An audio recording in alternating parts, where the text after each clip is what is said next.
When you think of summer, you might imagine beaches, cool drinks, and vacations. But for people in the Middle Ages, summer meant something very different. It was heat without fans, labor from sunrise to sunset, and the constant fear that one bad storm could ruin the entire year's harvest. So how did ordinary villagers, with no modern comforts, survive the scorching months? In this story, we'll wander through their fields, their cottages, and their festivals to uncover the forgotten rhythms of medieval summer life, details so small and ordinary that they've been almost entirely forgotten. Stay with me, and you'll see just how much endurance it took to survive a medieval summer. Chapter 1. The reality of summer in medieval times. When you picture the Middle Ages, you might imagine knights in armor clanking through damp castles, peasants trudging through muddy fields, or monks chanting in cool stone abbeys. But what is rarely considered is the opposite. Not the cold, but the heat. Medieval summers could be stifling, humid, and filled with challenges that tested both peasants and nobility alike. And unlike us, people of the Middle Ages had no electric fans, no refrigeration, and certainly no air-conditioned rooms to retreat into.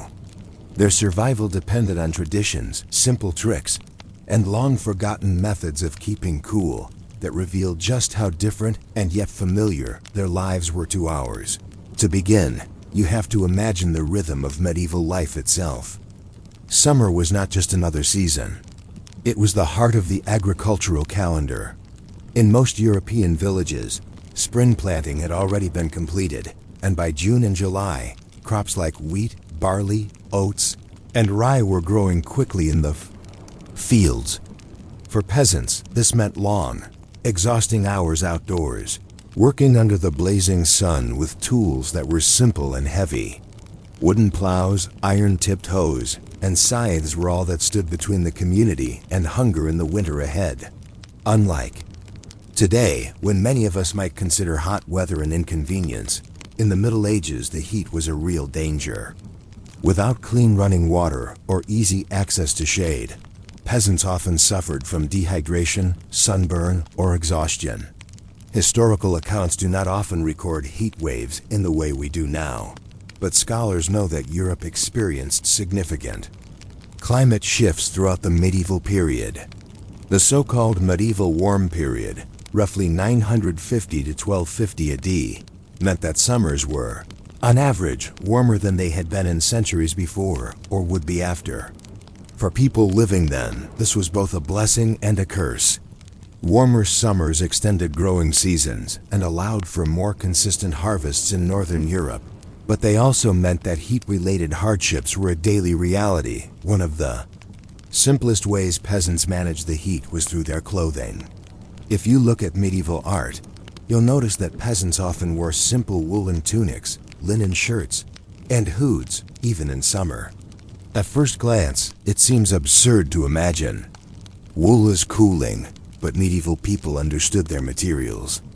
Wool, if loosely woven, could actually breathe, while linen, prized in hot weather, was far lighter and more comfortable. Linen shifts worn underneath tunics helped absorb sweat, making long days in the fields slightly more bearable. Nobles and wealthier households could afford finer linen, sometimes even bleached to a near white, while poorer families relied on coarser versions. But regardless of social rank, people adjusted their clothing to the season in ways that might surprise you with their practicality. And what about hydration? Water sources in medieval villages were usually wells, rivers, or communal fountains. But these were not always safe to drink from. To avoid illness, many people drank small ale, a weak beer brewed at home, which contained enough alcohol to kill harmful bacteria, but not enough to cause intoxication. In summer, this drink became a crucial part of survival. Everyone, from children to the elderly, drank small ale daily. Nobles might have enjoyed spiced wines or sweetened drinks in cooler castle halls, but peasants survived the heat one wooden mug of ale at a time. Still, the summer heat brought more than physical discomfort. It carried risks for food preservation. Without refrigeration, storing food was a constant concern. Meat spoiled quickly, butter melted, and milk soured in the warm weather. To combat this, medieval families relied heavily on salting, smoking, and drying foods. Fish, particularly herring and cod, was salted in vast quantities and stored for months at a time, often transported across Europe for trade.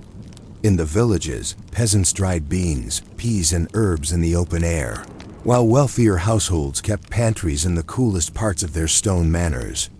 Salt was one of the most valuable commodities in the medieval world, precisely because it made survival through the summer possible. Another challenge of summer was the sheer workload. With long daylight hours, peasants often began their tasks before dawn and continued until sunset. Haymaking, a critical job for ensuring that animals had fodder for the winter, took place during the hottest part of the year. Entire villages participated in cutting, drying, and stacking hay, a task that was not only labor-intensive, but also time-sensitive. If the hay was not dried properly before being stored, it could rot or even spontaneously combust in the heat of storage barns. Imagine the stress of working under a blazing sun, scythe in hand, knowing that your animal's survival through the winter depended on the quality of each cut. Yet, summer also brought some relief. Medieval people often organized their religious and social calendars around the rhythms of the season. Feasts such as Midsummer's Day, around June 24th, the Feast of St. John the Baptist, provided moments of celebration during the hardest work. Fires were lit, communities gathered, and songs were sung well into the night. These festivities were not only moments of joy, but also ways to cope with the intensity of labor and heat. They gave people something to look forward to, even as the sun beat down relentlessly. Architecture also played a role in enduring medieval summers. Peasant cottages were often dark and smoky, with few windows and thatched roofs that absorbed heat. Yet, these small structures could remain relatively cool compared to the blazing outdoors, especially if their thick walls were made of wattle and daub or stone. Nobles had the advantage of castles and manor houses where thick stone walls provided insulation against both cold winters and hot summers. Castles were not comfortable by modern standards, but their drafty, shaded halls often felt cooler than the fields outside. Some castles and monasteries even had cellars or underground storage rooms that doubled as cool retreats in the hottest weather. As you reflect on all of this, you begin to realize that surviving summer in the Middle Ages was not a matter of comfort, but of endurance. Every detail, from the type of clothing worn to the way food was stored, to the rituals of community celebrations, was shaped by the need to withstand long, hot days without the luxuries we take for granted. But beyond the practical adaptations, there is something more subtle to consider. How did people perceive the heat itself? For us, extreme weather often feels like an inconvenience, but in the Middle Ages, it was woven into the natural rhythm of life. Did peasants complain about the long, hot days? Or did they accept them as part of the unchangeable order of the seasons, the cycle that had been created by God and could not be questioned? And this leads us to a deeper thought. In a world where survival was tied so closely to the land and the weather, how did people balance their struggles against the heat with the joys and traditions of the season? Chapter 2. Work, Festivals, and the Cultural Meaning of Summer. When you think of summer in the Middle Ages, it was not simply a season of sweat and toil. It was also a season of community, ritual, and meaning. The intense heat of the sun, the long days of labor, and the constant presence of nature all blended into a way of life that shaped how people thought about themselves, their place in the world, and their relationship with God. To survive summer was not just a matter of physical endurance. It was also about finding meaning and rhythm in the repetition of work and the pauses of festivity. Let's begin with the work. Summer was the busiest time in the medieval calendar, second only to harvest. If spring was about planting, summer was about maintaining, cutting, gathering, and preparing for the eventual harvest in autumn. This meant endless days in the fields. For peasants, hoeing weeds from rows of grain, tending vegetable plots, checking fences, and caring for animals that needed fodder and water in the heat. Livestock had to be led to pasture and guarded carefully, since heat made animals as vulnerable as humans. Cows produced less milk in the summer sun, sheep grew restless, and pigs were prone to sickness if they did not have shade. Haymaking, as mentioned earlier, was perhaps the most demanding task. From June to July, entire families would gather to cut tall grasses using scythes, laying them out in the sun to dry, then turning and stacking them. This was labor that could not wait. If it rained too heavily, the hay spoiled. If the sun was too intense, it dried too quickly and lost its nutritional value. The balance was delicate, and villagers often worked in teams, helping each other in a rhythm that stretched across generations. Everyone contributed. Men swung the scythes. Women and older children raked and gathered. And even the smallest children might be tasked with watching geese or shooing away birds. But summer work was not only confined to the fields. This was also the season when peasants repaired thatched roofs, patched walls, and cleaned irrigation ditches. Heat dried mud walls and thatch, making it the ideal time to carry out such maintenance. For craftsmen, summer offered longer daylight hours to work by natural light. Blacksmiths sweated at their forges, carpenters shaped wood for plows or carts, and potters fired clay in kilns that already glowed even hotter under the summer sun. Nobles, too, were affected by the season, though their relationship to summer looked different. Wealthier families often withdrew to countryside estates, seeking relief from crowded and foul-smelling towns that became unbearable in the heat. Aristocrats might spend their summers hunting in forests, riding out with falcons, or holding outdoor tournaments. Hunting itself was not merely recreation, but also part of maintaining supplies of fresh meat in a season when preservation was difficult. Deer, boar, and game birds provided food for noble households, while also reaffirming the aristocracy's social dominance, since peasants were largely forbidden from hunting these animals. Yet, amid all this labor and survival, summer carried deep cultural and spiritual meanings. In the medieval mind, weather and seasons were not accidents of nature, but part of a divine order. The blazing sun was a reminder of God's power and the natural cycle of life. Too much sun and crops withered. Too little and fields flooded or failed. Every change in weather was seen as a reflection of God's will, and prayers, processions, and offerings often accompanied the summer months. The feast of St. John the Baptist, held at Midsummer, June 24th, was one of the most significant dates in the medieval summer calendar. Bonfires were lit across Europe on the eve of the feast, echoing older pre-Christian traditions that had celebrated the turning of the sun at the summer solstice. Villagers gathered to sing, dance, and leap through flames in rituals meant to purify and protect them from misfortune. Herbs gathered on this day were believed to hold special healing powers. Even nobles and monarchs participated in these midsummer festivities, which blended religious devotion with community joy.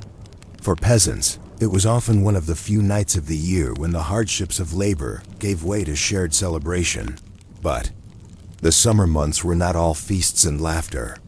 They were also a time of heightened danger, especially for disease. Warmth encouraged the spread of pests.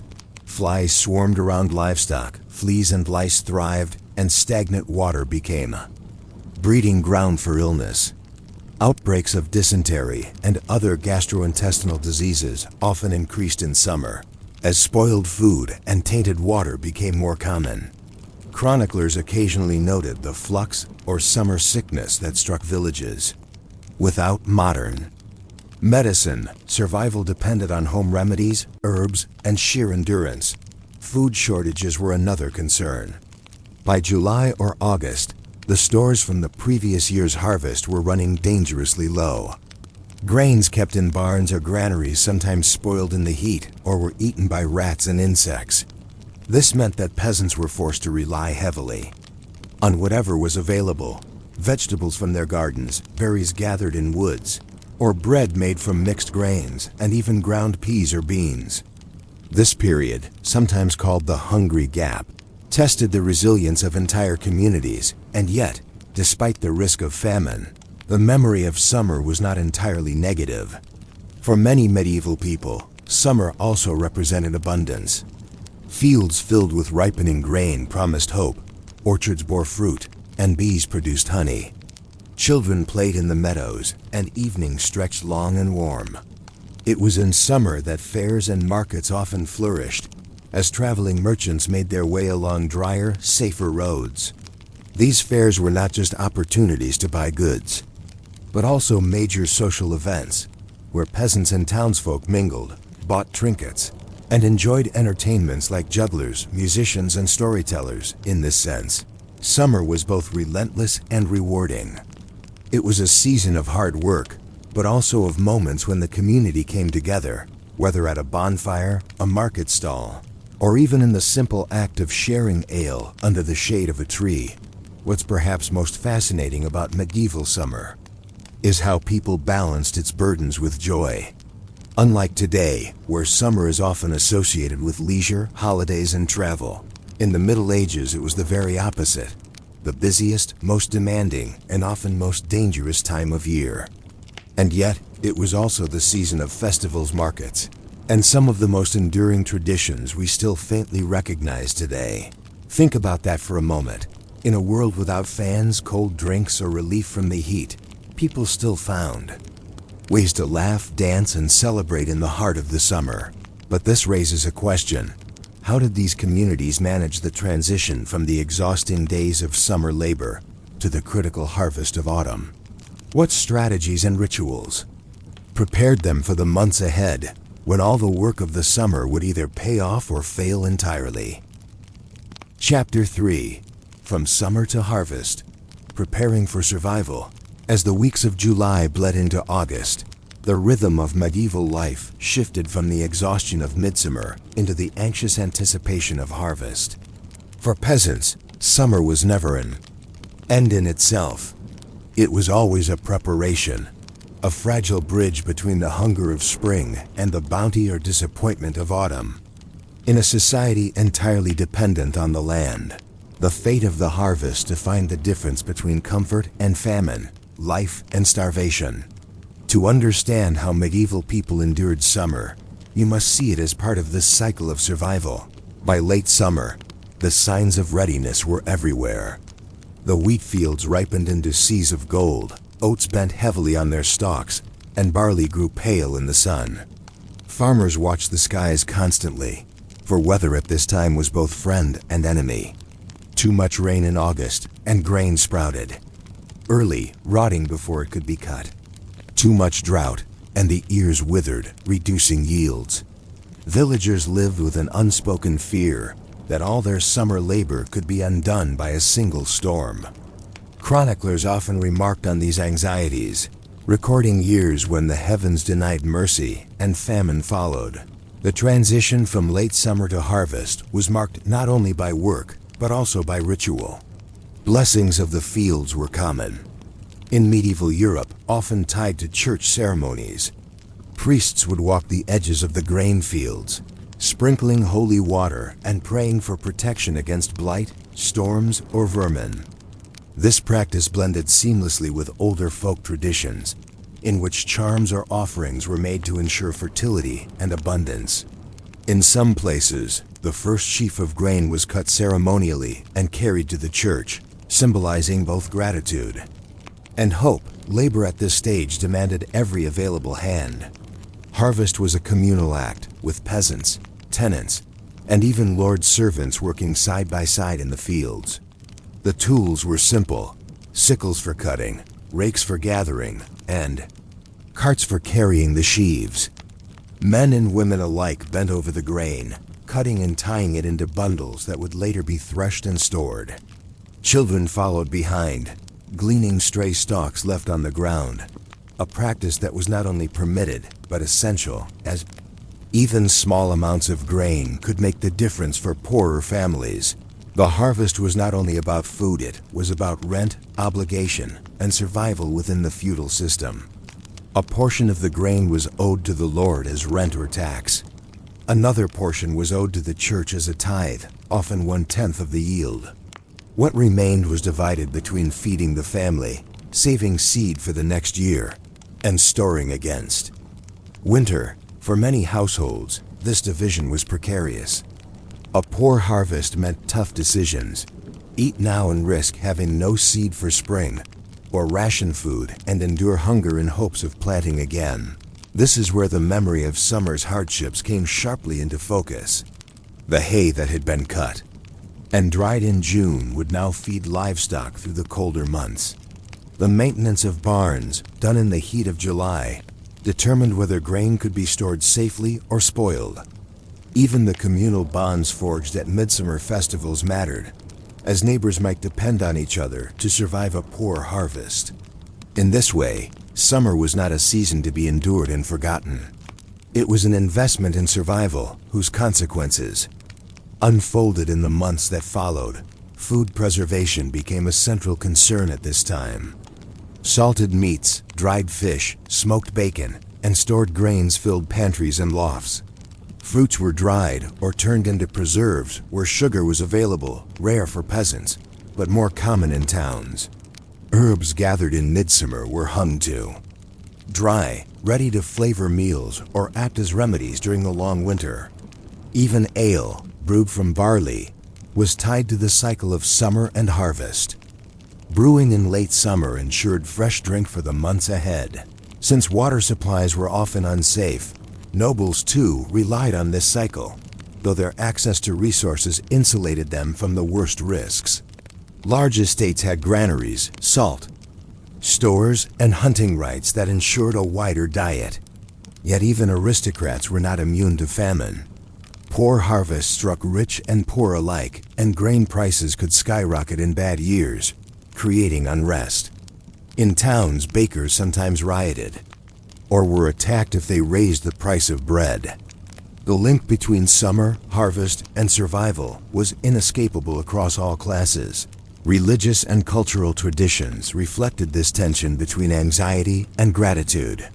Harvest festivals, often held in late August or early September, combined both celebration and solemnity.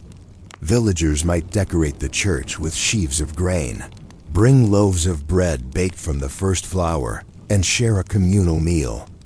Dances, songs, and simple games marked these occasions, but always under the shadow of awareness. This year's abundance, or lack thereof, would shape the coming winter. The psychological effect of summer on medieval people is easy to underestimate. Without calendars or modern scheduling, the passage of seasons was their clock. Summer's long days were filled with work, its heat carried risks, and its festivals offered moments of joy that broke the monotony. But it was always leading toward harvest, the moment of truth when nature revealed whether the year's toil had been rewarded. In towns, summer also marked economic opportunity. Markets swelled with activity, fairs drew merchants from across regions, and goods flowed more freely on dry roads. Artisans thrived in this season, producing cloth, tools, and pottery that could be sold or traded. But here too, harvest mattered. The wealth of a market town depended on the success of surrounding fields, and a poor summer for peasants translated quickly into hardship for townsfolk.